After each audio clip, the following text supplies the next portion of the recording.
So, one of my clients asked me if I could do a little chitter chat on dependence, independent, interdependence, and codependence.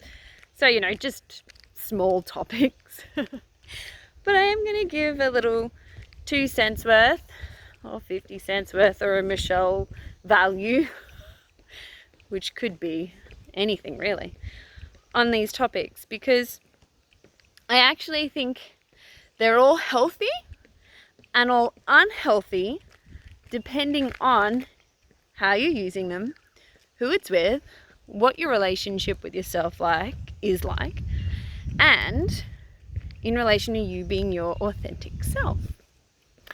So I actually think that if you sit too far on the scale of being dependent on other people, that's unhealthy.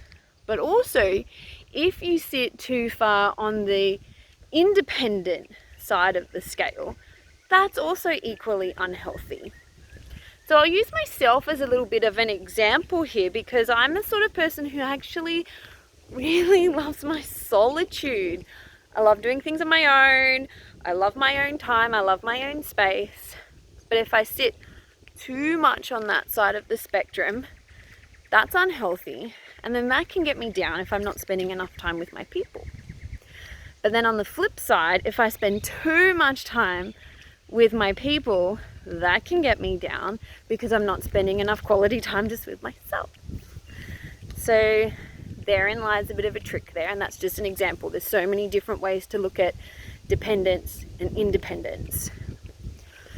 Now, there's also a positive and negative polarity in relation to interdependence and codependence. So interdependence, I feel, is generally what gets the more healthy rap, so to speak, in relationships. So both parties, equal give and take, both of you mutually getting beneficial out of it, relying on each other, 50-50, etc. And then codependence is when you're dependent on the other person. I actually think you need to have a little bit of both in order to have healthy relationships. So I think most of the time you definitely need to take responsibility for yourself and your own actions or inactions, and you own where you're at before anybody else. But with saying that, we all fall down. We all have days when things are really shit, when things are really hard, or when something really horrendous happens to us. And we do actually need to have people that will be there for us, that will pick us back up, that won't judge us, that will legitimately help us when need be. So I feel there are plenty of times in our life where being codependent is actually really fucking powerful, because it can help you come back to yourself. It can help you with external strength until you've got the strength for yourself again. The problem is if you stay there, if you stay in codependence and expect someone or other people to provide for you what you could and should for yourself, if that makes sense. So, to be fair, I can talk on each one of these 4 different subject matters in great depth.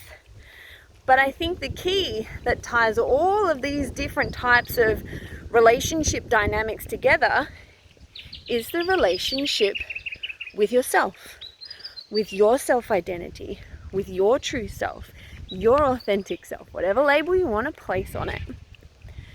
So, in order to have healthy relationships, we have to work on the relationship within ourselves. So if you're curious on exploring your self-relationship a little more too, come and play with me on Thursday for our online workshop. The link is in the bio. If you've got any questions, hit me up and I'll see you there.